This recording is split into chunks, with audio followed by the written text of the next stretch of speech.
আমার ভাই মৌলানা নিজাম সাহেব এখানে আছেন, মুসা সাহেব এখানে আছেন। বাংলাদেশের বিএনপি জামাত সহ বিরোধী দলগুলি নির্যাতিত হয়েছে, তাদের অনেককে ক্রসফায়ার দেওয়া হয়েছে, অনেককে ফাঁসির কাস্টে ঝোলানো হয়েছে, অনেককে গুলি করে হত্যা করা হয়েছে। তাদের বিরুদ্ধে হাজার হাজার মামলা দিয়ে লক্ষ লক্ষ আসামি করে তাদের কাউকে বাড়িতে রাখতে দেওয়া হয় নাই। জেলখানার ভিতরে তাদেরকে অনেককে আবদ্ধ করে রাখা হয়েছে, রিমান্ডে নিয়ে তাদেরকে হাড়গুলো পিটে ভেঙে দেওয়া হয়েছে। আমরা একটা অস্বীকার করি না তাদের নির্যাতনের কারণে দুঃখিত, কিন্তু বুকে হাত থেকে জিজ্ঞেস করতে চাই, আপনাদের 15 বৎসরের নির্যাতন যদি এক পাল্লায় উঠান, আমার শাপলা চত্বরে এক রাত্রির সমান হবে না। এক সাগর রক্ত শাপলা চত্বরে আমরা দিয়েছি। 15 বৎসরের ইতিহাস হল রক্ত দেওয়ার ইতিহাস। আন্দোলন সংগ্রামের ময়দানে আমরা ছিলাম। সর্বশেষ 2024-এ জুলাই আগস্টের আন্দোলনে স্কুল করে ইউনিভার্সিটির ছেলেরা যখন আপনাদের কুড়িল বিশ্ববিদ্যালয়ের রাস্তা যখন কুড়িল বিশ্ব রোডের রাস্তা যখন বন্ধ করে দিয়েছেন, যখন উত্তরা রাস্তাঘাট বন্ধ করে দিয়েছেন, সারা ঢাকা সহ সারা বাংলাদেশ সহ মাঠে নেমে আসছেন, আবু সাইদ সহ তাদেরকে যখন পাখির মতো তৈরি করে মারা শুরু করে দিয়েছেন, আমার কওমি মাদ্রাসার কোন ছাত্র শিক্ষকের কৌকার কোনো প্রয়োজন নাই। আমরা চাকরি নেওয়ার জন্য যাই না, চাকরির আবেদন কোথাও করি না, কিন্তু স্কুল কলেজের ছাত্ররা আমাদের ভাই, তারা যখন রক্ত দেওয়া শুরু করেছে, তাদের উপর যখন নির্বিচারে গুলি চালানো শুরু হয়েছে, আমার কওমি মাদ্রাসার ছাত্র একজন দলে বসে থাকে নাই, রাস্তায় নেমে তল্লাশি বন্দী রাস্তায় নেমে রাস্তায় জীবন আমরা দিয়েছি, রক্ত দিয়েছি। সে রক্ত দেওয়ার পরে আজকে দাঁড়িয়ে বলতে চাই, জুলাই আগস্টের আন্দোলন যেই নতুন স্বাধীনতা পেয়েছি, সামনে এই বাংলাদেশ হবে ইসলামের বাংলাদেশ।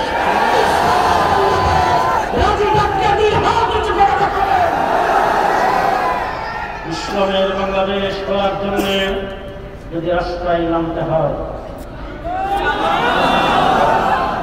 আছেন শেষ কথাটা মনে পড়ে গেছে। 2013 সালে শাপলা চত্বরে আমরা ছিলাম, আমাদের আমির মুহতারাম ঘোষণা করেছেন নামাজের মাসল্লাহ তসবিহ।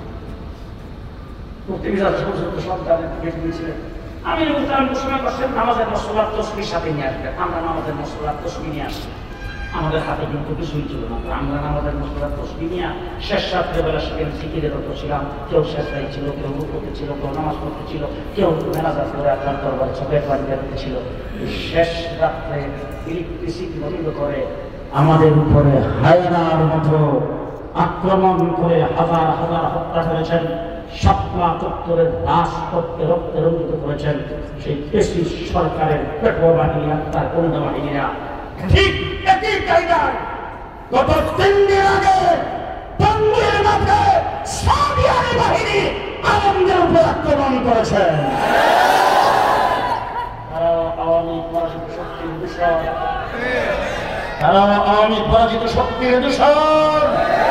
সুতরাং গত পরশুদিন আমাদের মিটিংয়ে না গতকাল মিটিংয়ে স্বরাষ্ট্র উপদেষ্টা এবং 7 জন উপদেষ্টা ছিল, সেখানে পরিষ্কার বলে আসছে বাংলাদেশের যে সন্ত্রাসের দায়ে ছাত্রলীগকে নিষিদ্ধ করা হয়েছে, সেই সন্ত্রাসের দায়ে সৌদি আরবকে নিষিদ্ধ ঘোষণা করতে হবে।